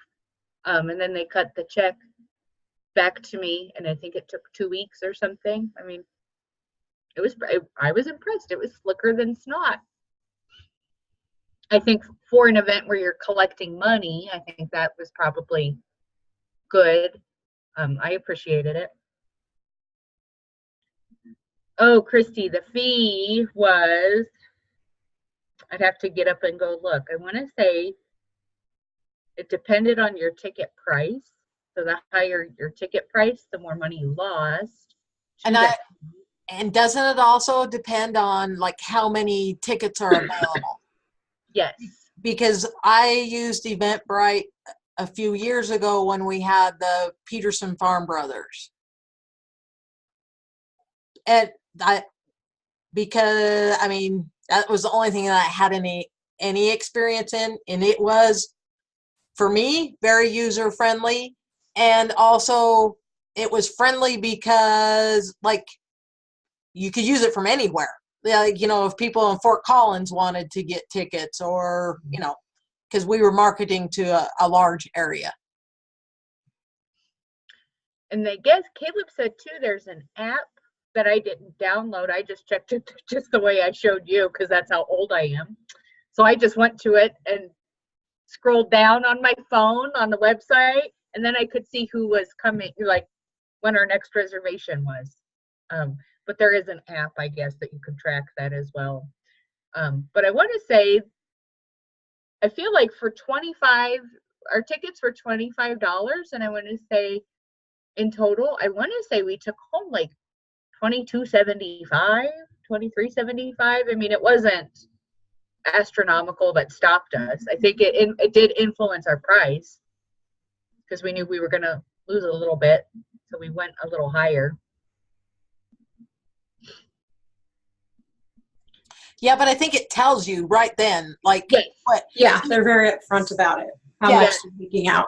And Because then we they did it tell for you the Special Olympics Gala, but it's also, they have a whole set of marketing too that they have a whole stream of people that they're reaching beyond what you can reach.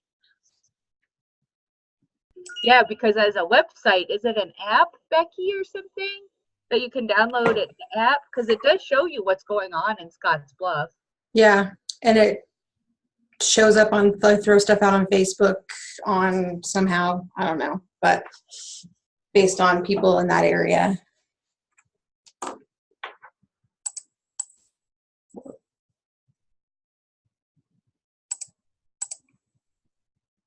Oh, Christy, you're going to tell me all about Square someday.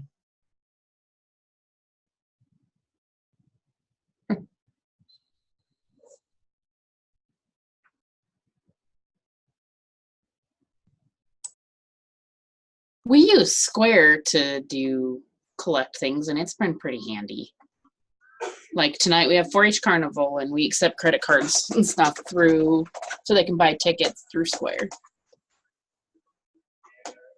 Pretty handy. We do as well, Amber. It works great for us. Brittany just creates a different section on Square, and that's how we do shooting sports fees and everything else, so that people can pay it online. And then we just build in a fee for that. Share that. Yeah, we do the same thing. We'll even collect, for Westie sponsors. We took one for our Fair Award sponsors the other day. If they want to pay their 4-H enrollment fees, they can. If they didn't pay online, they can come in the office and pay with a credit card that way. Yeah, we use it quite a bit. But if you had something that has those fees incorporated, I'd like to see that. So we like a calculator. I know they have the calculator that Janet fixes, but yeah, it's pretty simple. Show me Square. Show me Square. Yeah. So is there an upfront cost with Square, or like, when you set it, when you get it? Well, I think it's free to set it up, and then we bought a reader, which has a. There might have been a fee, but so this is just our Square reader, and it's got a chip in it. So for the new cards, so that plugs in. Oh shoot! I just realized I don't have my phone connector that I need for today, so I should figure that out before tonight. But anyway, it's just little reader, and I think we paid $30 for this. And then you tie it to whatever account you want, and out before they deposit stuff into your account. I think we did it, but Janet set it all up for us. But we use it quite a bit. But you can even create like a Square store online, which is what we've done for shooting sports, so that they can just go onto that link and pay, and it runs through the same. It's very similar to PayPal in that it runs on its own and goes and deposits periodically from that. So Becky, when you say you have a store, where's that at? Online. Online. Does it have a website?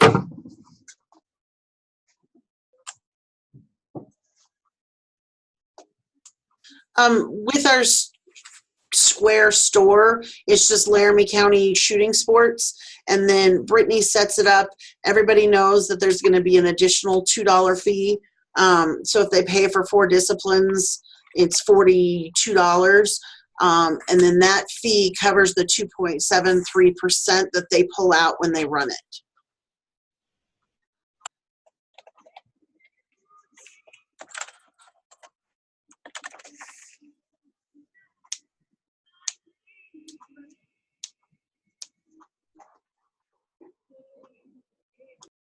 Can you show us can you do a screen share and show us? Because I am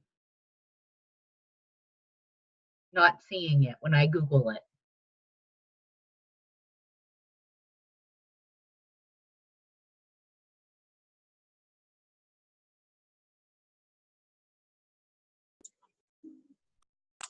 Let me pull it up. Give me just a minute.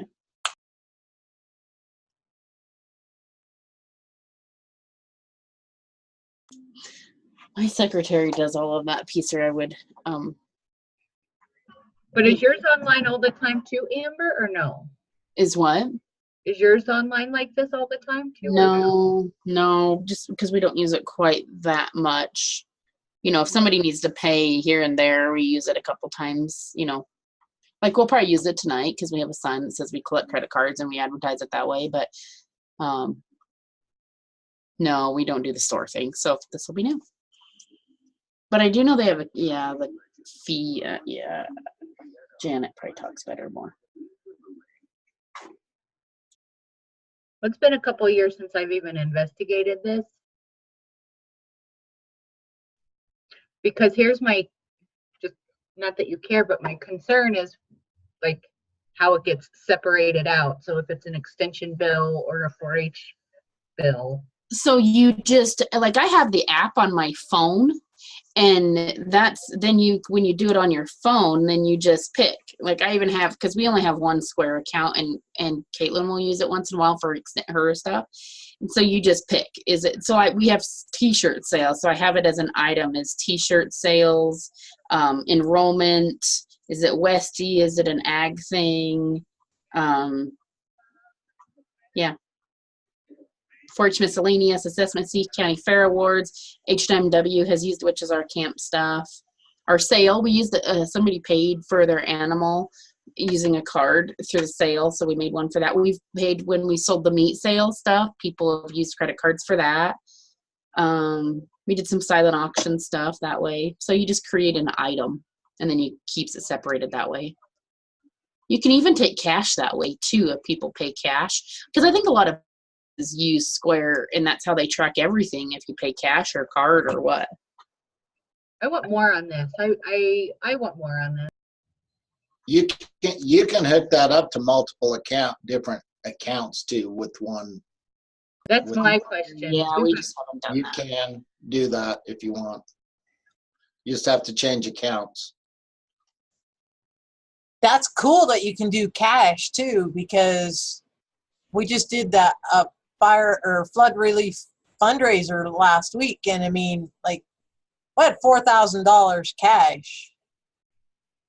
So yeah, that would be awesome. I think it just is kind of a bookkeeping system for you to keep track of some of that. I've never done the cash thing, but from what little bit we've played with it, that's what I think it is. Well, where'd it go? But a lot of businesses use them. Like if you go, like at stock shows and they're, like craft show stuff. A lot of those people are using Square. That's their whole bookkeeping, I think, of business stuff. Well, because it sounds very similar to like what you've described as like QuickBooks a little bit. So it's already going into a sub account, if you will. Here we go. SquareUp.com.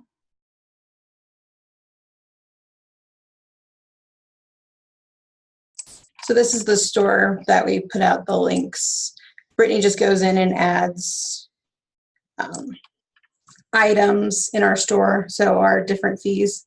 That way they come through us so we know what they are. But we've built in the $2 processing fee so that they're paying it and not us. So.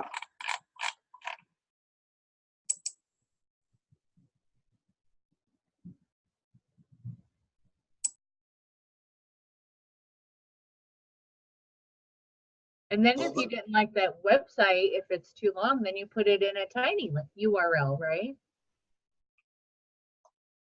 You could.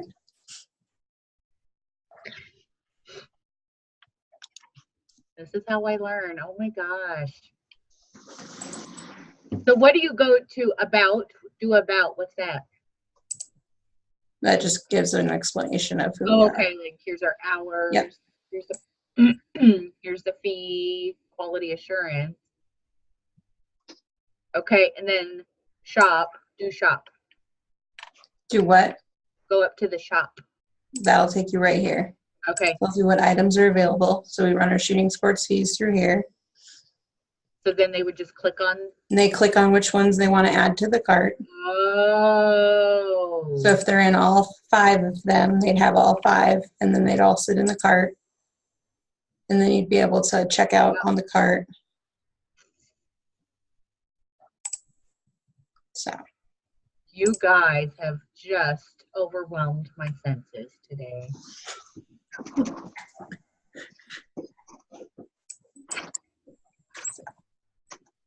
Amber, it makes the paper and pencil RSVP look kind of old-fashioned, girl. Yeah, I have a question on that. That's what the Square store. So could you also, like, we do have it set up where they can pay for their enrollment, their assessment fees, whatever fees online through 4-H online, but sometimes they don't realize that and they don't click it, and so then we'll let them pay with a card here. But you could probably set that up through the store that way too, and then they wouldn't necessarily have to bring in a card. They could still pay through the store like that. Yeah, if you figured out if you were going to charge them a fee or not. But yeah, you could easily add a item to the store. And then they go online, enter all their information instead of actually bringing the card to us. Or when you have to enter the card on, through the phone, it costs a little bit more too. Mm-hmm. Oh, okay, good to know. I have to look into that one.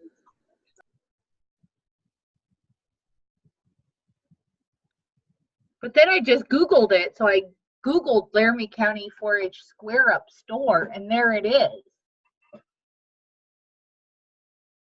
And then you need URL, so you could just send them to that link. Is that how you do that? We put it in our newsletter when we were doing shooting sports registrations and stuff. They just go there and pay it online. And then if they do it as a family, we only charge the $2 fee once. Like for the full transaction, if they included multiple kids, they only get charged that $2 fee once. Unless they forgot something.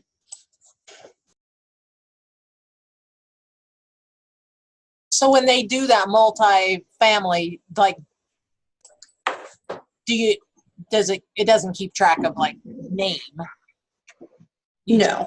You just know that they had two muzzle loaders, 3 shotgun, 1 archery. Yeah, so there's still some back end matching up that has to go on, but that's okay. Or you just keep them honor system, whatever. Mm-hmm. Okay. The only weird thing with the store is it has to be completed by someone in the office within a certain time frame, or it automatically cancels the transaction. So I have to once, a day on the weekend, just check my email to make sure no one put anything in there if it's a heavy use time, because 24 hours and it will automatically Gift cancel the cards. transaction. Do you get an email that says you have something waiting for your approval? Correct. Yes. And so is that pretty simple? Then you just go in and click accept or? Yep. I just go in and complete it and it's done and it shows that it's shipped. It didn't really ship, but we couldn't change the wording. So that's what it tells everybody it's completed at that time. So that's a quick process for you. It is. It's 20 seconds, if that. Oh, okay. So, and it's automatically just dumped into the bank account, which is huge. Can you like get a feedback on, you know, like a paper or a file that says who's paid? I mean, because when it gets dumped into the bank, I imagine it's a lump sum. It is, but you can just run it in Excel out of Square and it tells you exactly what family paid for what. And then Brittany goes into 4-H Online and says, you know, Joe Smith paid for muzzleloader for Aiden and Cameron. Okay, so, okay, that's what I was wanting to know. If you could get an Excel or something. Mm-hmm. Huh. We Okay, might be Megan. in touch, Christy. So Megan, this is, you know, that emoji thing where the brain blows out. Yeah. Are you asking if I'm there? Because I'm No, there. I'm right there with you. Okay. I'm sorry, what was your question, Amber? It wasn't a question. I just said I might be in touch on how to set the store stuff up. Okay. Call Brittany, don't call me. Is that your secretary? Yes, she's awesome. Okay. I just sent Emily a private chat that said, please don't take photos of me doing my faces because I'm just in such awe of this whole thing. I can't imagine what my face is reacting to as I'm looking at this. But my jaw hurts, so I'm assuming it's been down for a while. Wow, anybody gonna top that? So Amber, tell us about the paper RSVP method. Call into my office. Oh, I'm right there with you. Well, but still, though, I know that I'm still going to have that paper sheet because I will have people that say, won't do this. You know, not very many, but there's still a couple. They still have things that they have to come in and do, and it's also to get that connection with them. So we don't completely go online. But I do think it's cool. And for those people that like all they use is a card anymore, like when they roll their eyes at me that I say, just walk down to the next door and use the ATM and bring me cash back, I'll get less eye rolls. I appreciate that. So then maybe, and I'm just going to be nosy because I still send out a hard copy paper newsletter, as Emily knows, because I've been working on it this week. But then when we put it up online on our little website, and then you can just like click right out of it and go to the next one. And that's what I'm most fascinated with, to be honest, is that this whole digital thing, like keeping up with what our families are doing and keeping up with how we're doing it. And kind of, I don't know, you guys, seriously, I feel like I'm just having a day here. I'm just having a moment. We're here for you. Yeah, until somebody takes out the web, and then Yeah, that's a problem. then we have to go back to paper and pencil, Megan, and at least we still know how to do that. So Yeah, but I could see, so I'll be honest, side unrelated note, I spent a lot of time too working on this information for this Poultry Palooza thing. And it was decided from the Poultry Association, very much still wanted a paper, like mail out kind of document, because that's what they still do very much, is like Colorado Poultry Association does not accept online entries. That is not a real thing in that volunteer world. And so I was still expected to do that. But I am like, holy moly, Emily can make this Google form in like 0 seconds. Mm-hmm. And we can distribute it in mass quantity to the state. And so if we can figure out like the Foursquare whatever, then they can pay online and it is a done deal. Yep. Screenshot. Megan, are you saying Foursquare or Square? Which Square. wait, what is it? We call it Foursquare. Or is that the same thing as Square? I'm just so that it's not, because there's so many technical I things don't out know. there. Okay, well, I call it Square, so I didn't know if you were talking about something else. What's Foursquare? I have no No, it's Square, Megan. Okay. I just want to make sure I'm on the same page because I get confused easily. Well, shoot. That might be that's why an you can't app. find it. It's an app, right? Foursquare is an app. like a Foursquare game. It's like a dating app, isn't it? I have no idea. You could make 4-H Square, Megan. Yeah. God. Oh my gosh. We love you.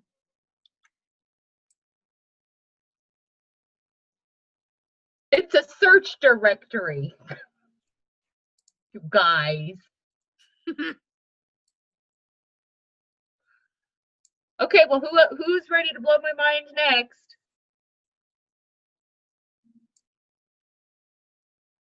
That's enough for one day. Everybody's Same. brain's hurting. Well, thank you guys so much for educating me. This has been great. So next step is Next step is we have to, I think, suggest to Jonathan which of these we want to wrap our arms around, right? For online registrations. So that, based on what he said, there's funding available for all of us to get more training on this. Well, but or is that just an online training? I mean, I don't know. I don't know. He's not here to follow through with that. I feel as though just my notes were fascinating. Like 4-H online, I put nope because Stacy said no, that it was not great. Based on just you guys, the experts, you're doing Google Forms awfully darn strong. Is that what we want? I don't know about expert as a as a description for this one, but No, you're owning it. You're owning it. 8 months in. Do we need to? And I guess I don't have enough. FormStack only because that's what the state office used. So I don't even have any education on that one other than I probably filled one out. So just based on our discussion today, it seems like Google Forms, Amber's the way to go, don't you? yeah, I'd like to learn more about Google Forms and the Square Store, personally.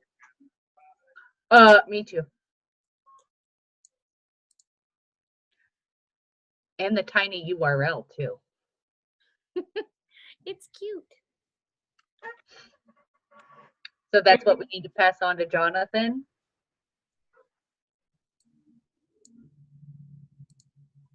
And Kim Fry. I was gonna say I contacted Google who knows how many times, called trying to get them to get someone to talk to us and do a training.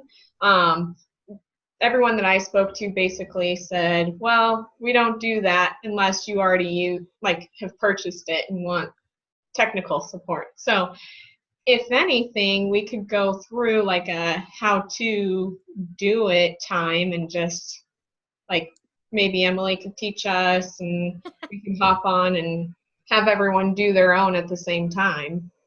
I would be more than happy to.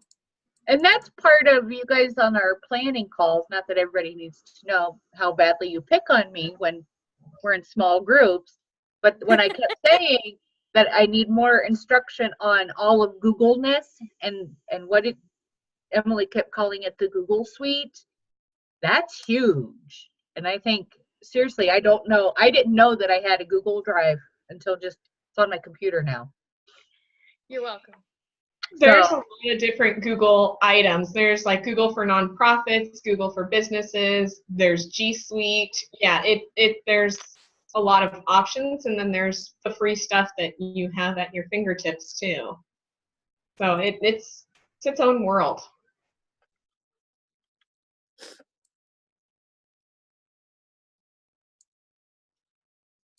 Because so basically, like, here's what I've discovered today, I think, is I don't have to keep all of those Google links that y'all send me. I don't have to like worry about saving those because they go right to my Google Drive. And I didn't know that until just this moment. Yeah, it saves everything all the time. So if you forget, it like automatically saves it. So the days of, oh shoot, I've left my flash drive that has such and such saved on it, you don't need flash drives. You can log into your Google Drive, you can access anything that's on there from any device. So like your cell phone, laptop, computer at home, computer at my office, computer at your office. You can be looking at all the same stuff, working on the same thing all at the same time. So if you and I wanted to make a form together, I could share it with you as a collaborator, and we could both be looking at the same screen, and you could see me typing showing up on your screen, and I could see what you're doing. So, and then in this whole larger discussion where I was anointed the keeper of our Dropbox, we could move away from Dropbox and put all of our junk into Google Form, right? Which I think would be great because unless Dropbox, you run out of room, then you got to go to, yeah. This sounds easier.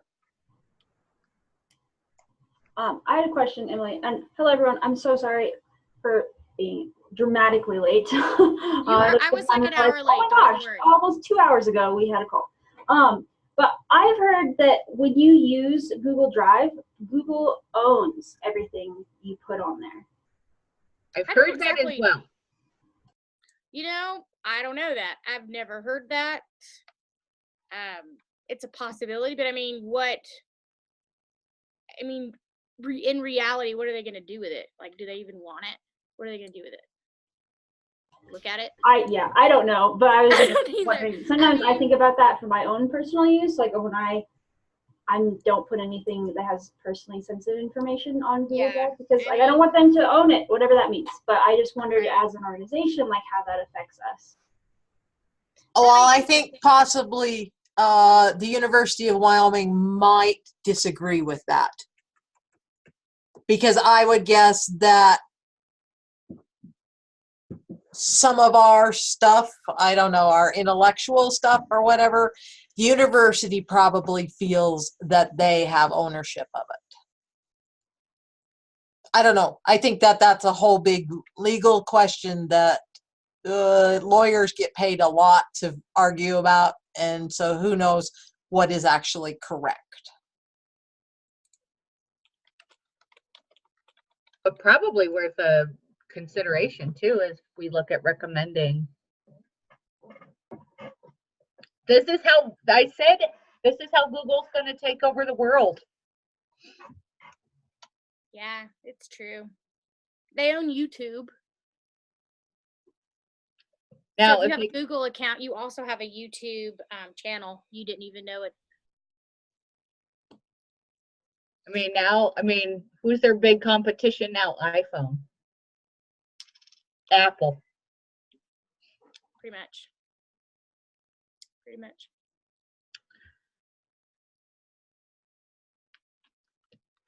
But any other thoughts or considerations or comments? Thanks for tolerating me while I work on Skillathon stuff. I'm like recreating the whole wheel while we're doing this. Yeah, Okay, well, thanks guys for sticking around today or joining us. And I guess Amber, we're gonna play. We're just gonna play. That's all we need to do is I will make a random form and send it to you. And we'll let Jonathan know if we're ready to jump into the Google Suite. And like I said, I'm happy to help guide people if they want like one-on-one, me just kind of get on the phone or this and mess around and practice some things. I'm by no means an expert, but I've been doing it a while, so I like it. All right, cool beans. All right, Well, y'all. thanks, And I was guys. just I was trying to look up that lady's name that's the next for Lunch and Learn just to get on. But do you guys remember what her name is? I set it up, but I don't remember the name. It's a great question for Kim Fry. Yeah, I was just looking at a message, but she's from somewhere else. Do you remember, Kim? Just so everybody knows what's the next thing. Oh, yeah.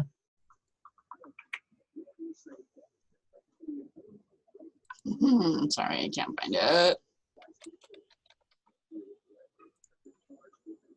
Kim's on the phone.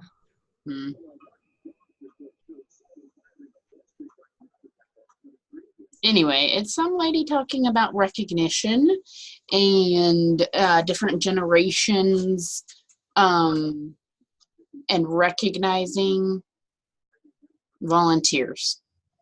God, I can't find it. Can't think of her name either.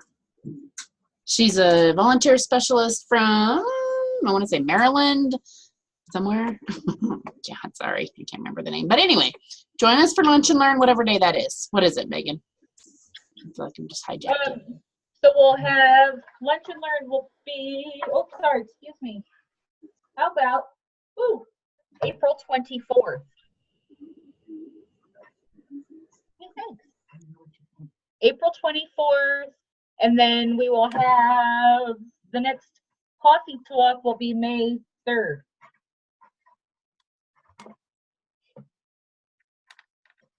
And I'm sure Kim will send us out more prolific details.